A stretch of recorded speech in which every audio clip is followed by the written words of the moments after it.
اعوذ باللہ من الشیطان الرجیم آپ کے سامنے پیش کریں گے آسان قاعدہ کا مقدمہ. یہ ہے پیج نمبر صفحہ نمبر 6 پہ. الحمدللہ والصلاة والسلام علی رسول اللہ صلی اللہ علیہ وسلم. اما بعد. رسول اللہ صلی اللہ علیہ وسلم کا ارشاد گرامی ہے: خیرکم من تعلم القرآن وعلمہ. ترجمہ: تم میں سے بہترین انسان وہ ہے جو قرآن سیکھے اور دوسروں کو سکھائے. ایک مسلمان کے لیے جو رہنمائی بذریعہ وحی نازل ہوئی اور جس کی تبلیغ و تعلیم نبی کریم صلی اللہ علیہ وسلم نے صحابہ کرام رضوان اللہ تعالی علیہم اجمعین کو، اور انہوں نے بذریعہ حفظ و قلم و قرطاس اس کی تعلیم کو دنیا میں عام کرنے کی سعی جمیل اور سخت مشقت فرمائی، وہ انسانی دنیا میں سنہرے حروف میں لکھے جانے کے قابل ہے.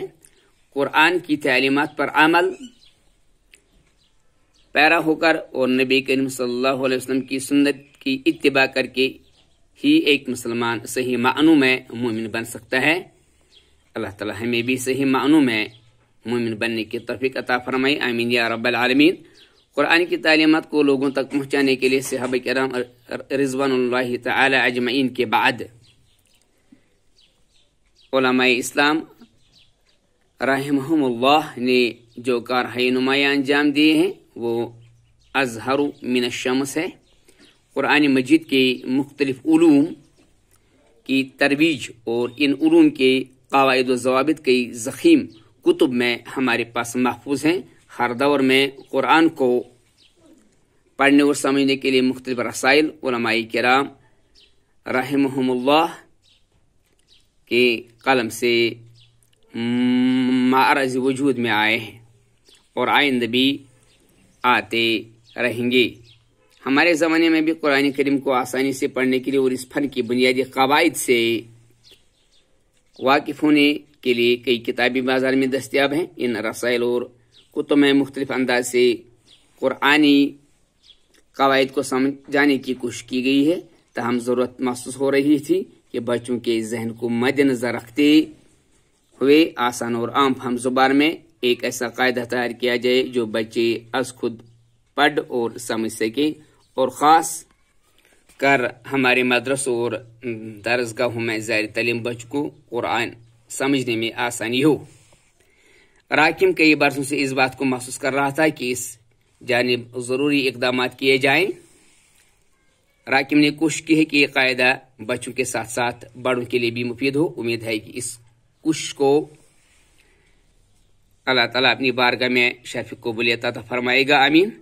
میں صدر جمعیت اہل حدیث جموں کشمیر جناب professor Maulana Ghulam Muhammad but المدنی صاحب حفظہ اللہ کا بہت مشکور و ممنون ہوں، جنہوں نے اس جانب پائہم اصرار اور اپنے مفید مشوروں سے نوازا. میں اپنے دوست عالم اور سکالر جناب ڈاکٹر عبداللطیف الکندی حفظہ اللہ کا بھی ممنون احسان ہوں، جو ہمیشہ اس جانب متوجہ ہونے کے لیے میری حوصلہ افزائی کرتے رہے تھے.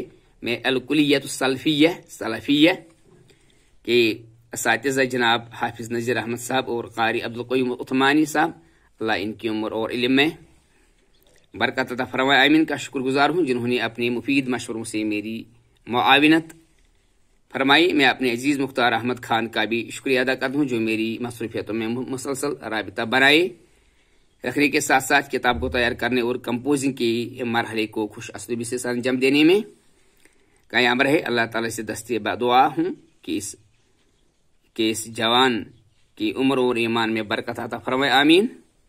آخر میں اپنی اہلیہ عادل کا خاص کر شاکر ہوں جو میری مصروفیاتوں میں میری اور میرے عیال کی دیکھ بھال آسان طریقے پر کرتی رہی اور مجھے میری دینی اور جماعتی ذمہ داریوں کو آسان طریقے پر سر انجام دینے کے لیے نہ صرف گھریلو مصروفیات سے کافی حد تک مجھے راحت دی بلکہ ہر کام میں ہمیشہ ہمہ تن میری معاونت کرتے رہی. اللہ تعالیٰ اس سے جزائے خیر عطا فرمائے، آمین.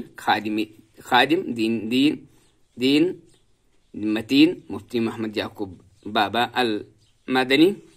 تو یہ مقدمہ کتاب کا ہر کسی کتاب کا پڑھنا ضروری ہوتا ہے تاکہ ہم اسے سمجھیں کہ کتاب تیار کیوں کی گئی ہے اور اس میں ہمارے لیے کیا رہنمائی فرمائی گئی ہے.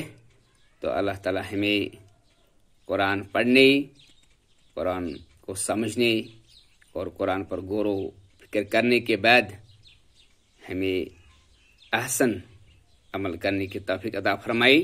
آمین یا رب العالمین.